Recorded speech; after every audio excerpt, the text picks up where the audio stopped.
नमस्कार, मी अक्कलवार सर, संचालक परिश्रम अकॅडमी स्पर्धा परीक्षा मार्गदर्शन वर्ग यवतमाळ. आपले सर्वांचे सहर्ष स्वागत. आजच्या लेक्चरमध्ये आपण बघणार आहे पूर्ण संख्या व पूर्णांक संख्या. ठीक आहे, तर काळजीपूर्वक लक्ष द्या.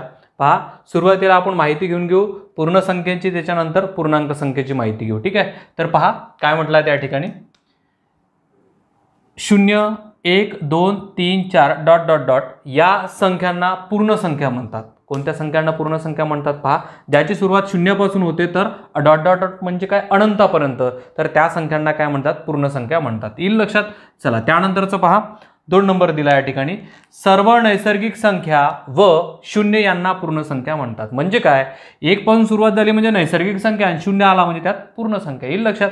म्हणजे हे 2 पॉईंट.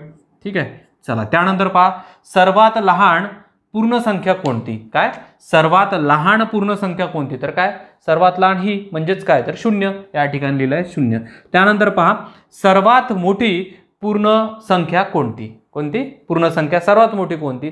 तर आपल्याला सांगता येत नाही. या ठिकाणी डॉट डॉट दिला आहे म्हणजे अनंतापर्यंत आहे, याचा अर्थ आपल्याला हा सांगता येत नाही. येईल लक्षात. हे जे माहिती आहे महत्त्वपूर्ण आहे, हे जे पॉईंट आहे महत्त्वपूर्ण, असे व्यवस्थित लिहून घ्या आणि वाचन करा. या व्यतिरिक्त आता आपण पूर्णांक संख्येचे पॉईंट बघू महत्त्वाचे. ठीक आहे, तर पहा लक्ष द्या. पहा लक्ष द्या, ही जी माहिती आहे ही माहिती आहे आपले पूर्णांक संख्येची. ठीक आहे, महत्त्वाचे पॉईंट आहे, व्यवस्थित लक्षात घ्या. पहा, पूर्णांक संख्या म्हणजे काय, तर या ठिकाणी दिले आहेत. पहा, 0, 1, 2, 3 आणि 0, 1, 2, 3. पण या ठिकाणी प्लस आहे, या ठिकाणी मायनस आहे. म्हणजे अशा संख्या की त्या प्लस आहे आणि मायनस आहे. येईल लक्षात. तर पहा, या संख्यांना पूर्णांक संख्या म्हणतात. काय म्हणतात? तर पूर्णांक संख्या म्हणतात. मग दुसरा नंबर पहा, सर्व नैसर्गिक संख्या, जे नैसर्गिक संख्या म्हणजे या, ओके, 1 पासून सुरुवात, त्यांच्या ऋण संख्या म्हणजे या, ठीक आहे, संख्या व 0 यांना पूर्णांक संख्या म्हणतात. येईल लक्षात. काय, सर्व नैसर्गिक संख्या, त्याच्या ऋण संख्या व 0 यांना काय म्हटलं जाते?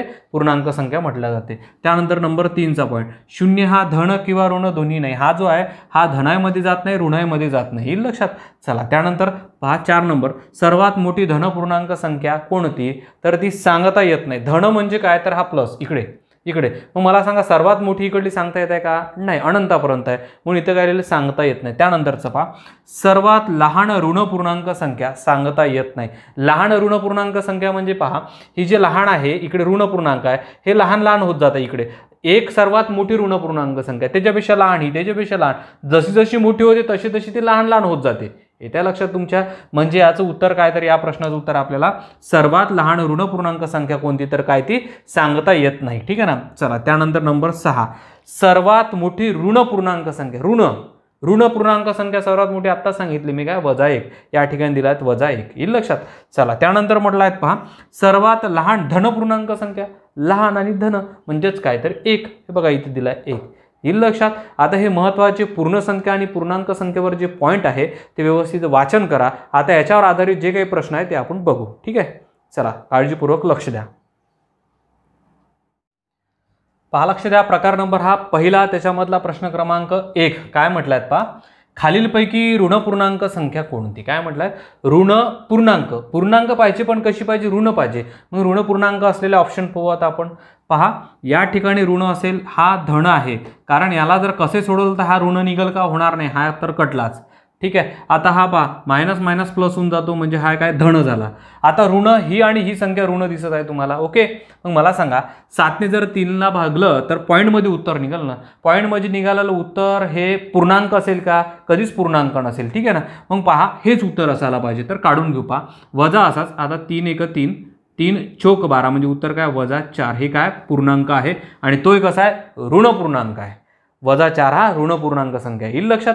चला तर लिहून टाका, याचं उत्तर काय, ऑप्शन क्रमांक हे 3. त्यानंतरचं परत एक बघू. पहा लक्ष द्या, प्रकार नंबर तोच पहिला, प्रश्न क्रमांक त्यामधला दुसरा. काय म्हटलं आहेत पहा, खालीलपैकी ऋण पूर्णांक संख्या. त्याच पद्धतीने ऋण पूर्णांक संख्या काढायची आपल्याला. ऋण हे लक्षात घ्या. मग पहा, ऋण कोणते कोणते आहेत, ही ऋण दिसत आहे, ही ऋण आहे, हे तर ऋण होणार नाही, हा प्लस प्लस हा कटला आहे. ठीक आहे ना. मायनस मायनस काय होऊन जातो, तो प्लस झाला आहे, हा कटला आहे. त्यानंतर इकडे पहा, चला याच्यामध्ये पहा, आता साधारणतः पहा, 9ने 8ला भाग जातो का, नाही, पॉईंटमध्ये उत्तर निघेल. आता पहा, हा पूर्ण भाग जातो, 3 × 18 म्हणजे -6. याचा अर्थ हेच उत्तर असायला पाहिजे, 6 म्हणजेच काय ऋण पूर्णांक संख्या. इथे पहा 8लाही 3ने भाग जाणार नाही, पूर्ण भाग जाणार नाही, ठीक आहे ना, म्हणजे हाही घडला. म्हणजे काय राहिलं आता उत्तर आपलं हे ऑप्शन क्रमांक 2 -18/3 म्हणजे -6 येईल लक्षात. चला त्यानंतरचा प्रकार बघू आता आपण. पहा लक्ष द्या, प्रकार नंबर हा 2 प्रश्न क्रमांक त्यामधला पहिला काय म्हटलाय, खालीलपैकी धन पूर्णांक संख्या कोणती. आता कोणती पूर्णांक पाहिजे तुम्हाला, धन प्लस असणारी संख्या पाहिजे. मग या ठिकाणी पहा ही धन दिसत आहे तुम्हाला, ठीक आहे ना, मग परंतु पूर्ण भाग जातो का, पूर्ण भाग जात नाही, याचा अर्थ पूर्णांक ते निघणार नाही, दशांश अपूर्णांक निघेल म्हणजे हा कटला, ठीक आहे ना. त्यानंतर हा धन होतो पहा, मायनस मायनस प्लस झाला, परंतु 15ला 2ने पूर्ण भाग जात नाही, 7.5 मिळते म्हणजे हेही कटला, ठीक आहे ना, पूर्णांक संख्या निघाली नाही. आता पहा या ठिकाणी धन होते, मायनस मायनस प्लस झाला, धन झाला आहे, 5 1 5 5 3 15 म्हणजे या ठिकाणी पूर्णांक संख्या मिळाली, म्हणजे काय धन पूर्णांक संख्या, हे आपला ऑप्शन, ठीक आहे, बरोबर आहे हे ऑप्शन असलेलं. आता हे पहा 9 दुने 18, ठीक आहे, 9 दुने 18 पण -2 निघेल, हे काय ऋण पूर्णांक संख्या मिळाली, म्हणजे आपला ऑप्शन क्रमांक 3 हे अगदी बरोबर आहे, हे लक्षात. परत एक गणित बघू या पद्धतीचं. पहा लक्ष द्या, प्रकार नंबर 2 प्रश्न क्रमांक त्यामधला दुसरा, खालीलपैकी धन पूर्णांक संख्या कोणती. काय म्हटलं, धन काढायचं आहे, ठीक आहे ना, प्लसची संख्या काढायची आपल्याला. पहा पण पूर्ण संख्या भाग जात आहे का याला, हे धन आहे, पूर्ण संख्या भाग जात नाहीये म्हणजे हा होणार नाही. या ठिकाणी पहा पूर्ण संख्यानं भाग जाईल का, 6ला 9ने पूर्ण भाग जात नाही म्हणजे हाही होणार नाही, ठीक आहे. हे धनच आहे, पण येत्या लक्ष, हे धनच आहे परंतु भाग पूर्ण जात नाहीये.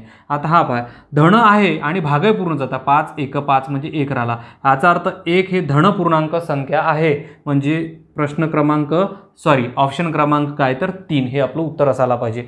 इकडे पाहून घ्या, हा काय होते, मायनस मायनस प्लस होत आहे पण पूर्ण भाग जात नाही म्हणजे हाय नसेल, येईल ना लक्षात. म्हणजे आपलं उत्तर काय असायला पाहिजे, ऑप्शन क्रमांक 3 येईल लक्षात. आता याच्यावर आधारित काहीही जास्त प्रश्न विचारला जात नाही एक्झाममध्ये. काय विचारला जाईल आपल्याला, धन पूर्णांक संख्या आणि ऋण पूर्णांक संख्या, बस झाल्या, याच्या व्यतिरिक्त काहीही विचारल्या जात नाही, येईल लक्षात. तर या लेक्चरमध्ये इथंच थांबून जाऊ आपण, भेटू आपल्या पुढल्या लेक्चरला. धन्यवाद.